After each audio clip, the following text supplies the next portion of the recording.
உங்கள் favourite TV ஷோக்களை இனி miss பண்ண தேவையில்லை. ZEE5 இல் முற்றிலும் இலவசமாக காணுங்கள், இங்கேயும் எப்பொழுதும். என்னாச்சு? பொறாமையா இருக்கா? பொறாமையா? பொறாமையெல்லாம் ஒண்ணும் கிடையாது. இல்ல, அது எனக்கு அப்படி தோணுச்சு. அது என்னன்னா, ஏதோ புகையிற மாதிரி ஸ்மெல் வந்துச்சு, ஏதோ எரியுது. பொறாமையா இருக்கா? அதெல்லாம் ஒண்ணும் இல்ல. நான் எதுக்கு பொறாமப்பட? இத நீ உன்னோட மனசு கிட்ட கேளு. அது என்னன்னா, நான் இத கேள்விப்பட்டிருக்கேன்.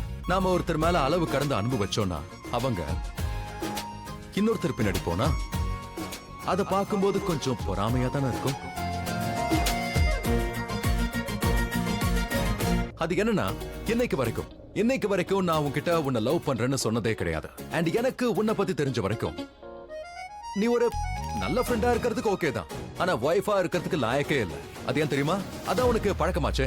நீ ரவுடிங்களை பார்த்தா அடிப்ப, உதைப்ப, அரைவ, விட மாட்டியே. தீவிரவாதிகளை நீ விட்டு வைக்கலையே, அரைஞ்சிட்டியே. அப்போ ஒரு புருஷனால உன்கிட்ட எப்படி வாழ முடியும்? நீ யாருங்கிறத அவன் கிட்ட காட்டிக்கிட்டே இருப்பியே. நீ அவனை டாமினேட் பண்ண ஆரம்பிச்சிருவல, உன் அதிகாரத்தை செலுத்துவ ஃபுல் லைஃப்க்கும். அப்ப அவன் நிலைமை என்ன ஆகும்னு யோசி. உன்ன மாதிரி ஒரு பொண்டாட்டி கூட அவன் எப்படி வாழ்வான்? அப்படியா? ரொம்ப நல்லா பேசுறியே. நீ என்ன ரொம்ப நல்லாவே புரிஞ்சு வச்சிருக்க.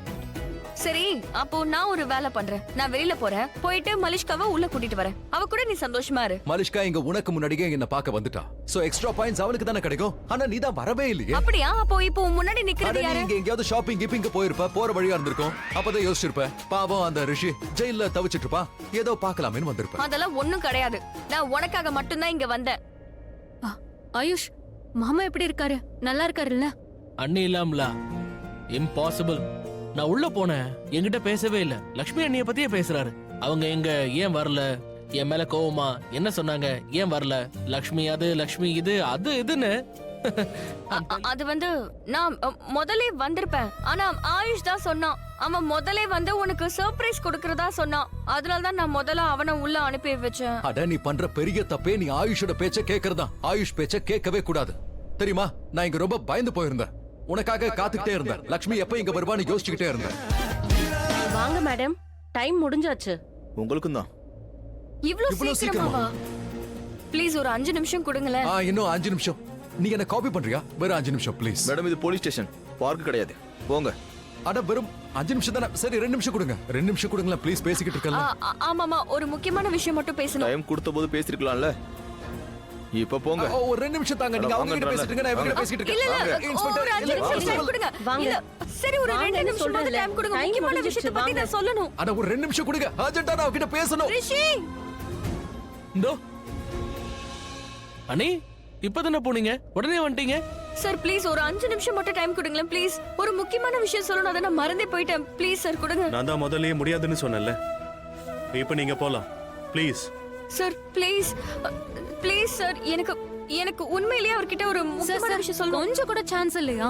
சான்ஸ் இல்லைன்னு எழுதி வேணா கொடுக்கவா? போங்க ப்ளீஸ்.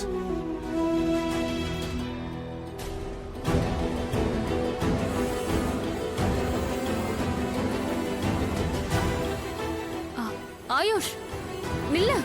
ஏய், எங்க போற? நான் உன்னை விட்டு எங்கேயும் போக மாட்டேன் ரிஷி, இங்கே தான் இருப்பேன். எனக்கு நீ தான் தெரியற. நான் உன்கிட்ட முன்னாடி சொல்லிருக்கேன், எனக்கு என்ன ஆனாலும் சரி, யாரும் தெரிய மாட்டாங்க, நீ தான் தெரிவ. நீ உயிரோட இருந்தா நானும் இருப்பேன். நோ ரிஷி அண்ட் லக்ஷ்மி, கடவுள் அப்படி என்னதான் இவங்களுக்கு பண்ணி வச்சிருக்காரு? 2 பேரையும் பிரிக்க நான் முயற்சி பண்ண இவங்க 2 பேரும் ஒன்னா சேர்ந்துகிட்டே வராங்க. என்ன ஃபெவிகாலால ஒட்டப்பட்டிருக்காங்களோ தெரியல. என்ன இது மலிஷ்கா, என்ன பண்ற? என்ன பண்றேனா? எனக்கு கோவம் வருது, அதான் எல்லாத்தையும் உடைச்சு போட்டுக்கிட்டு இருக்க. மாம், என்னாச்சு? Please please don't worry. இப்படி கோவப்படாத. நான் ஒன்னும் கோவப்படல, எனக்கு கோவம் தன்னால வருது. அவங்க 2 பேரையும் ஒன்னா பாக்கும்போது. இல்ல, நம்ம 2 பேரும் என்ன நினைச்சிட்டு இருந்தோம்? ஃபைனலி அந்த லக்ஷ்மி அவுட் ஆயிடுவா, ஜெயிலுக்கு போவான்னு நினைச்சோம். என்ன ஆச்சு? அவ போகல, அவளுக்கு பதிலா அந்த ரிஷி உள்ள போயிருக்காமோ.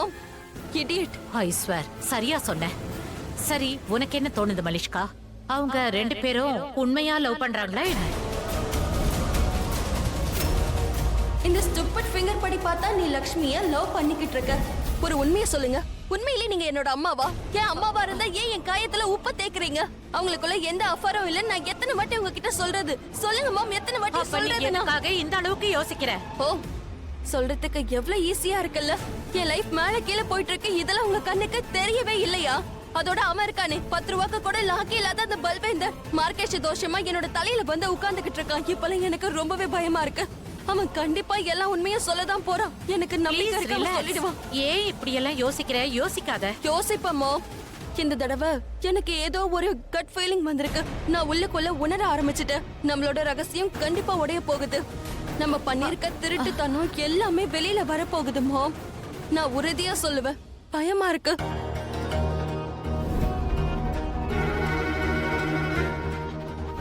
அன்னைக்கு என் மேல ஏன் கோவம் வந்துச்சுன்னு தெரியல. ரொம்ப கோவத்துல இருந்தாங்க. அப்படி முறைச்சாங்களே, எதுக்கு அவ்வளவு கோவம்?